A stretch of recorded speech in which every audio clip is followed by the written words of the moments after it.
what I want to talk about is perhaps one of the most important things to know about your body and brain, which is called your temperature minimum.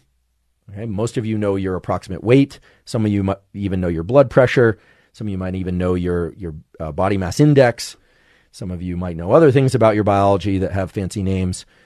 But everyone should know their temperature minimum.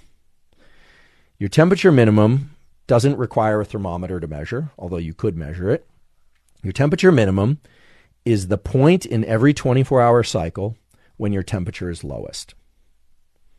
Now, how do you measure that without a thermometer?